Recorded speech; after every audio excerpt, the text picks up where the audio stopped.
गांव के सुखड़िया के रही उसहाली, देखे में भोला बाप की बड़की खिलाड़ी।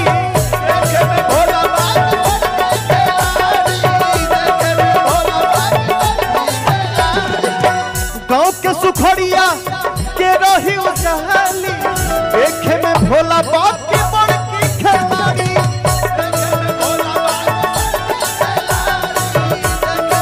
ग्रेट सॉन्ग यार, लेकिन क्या करिएगा, ये कोरोना काल में पता नहीं क्या क्या हुआ। आज वो सिंगर हमारे बीच नहीं है, वाह सही, लेकिन उसकी गायकी हमेशा, उसकी गायकी हमेशा जिंदा रहेगी। लव यू अजय पांडे, जहां भी रहिए भगवान आपको अपने शरण में शांति दे। वाह क्या गाने का माहौल आया था जब रिलीज हुआ था।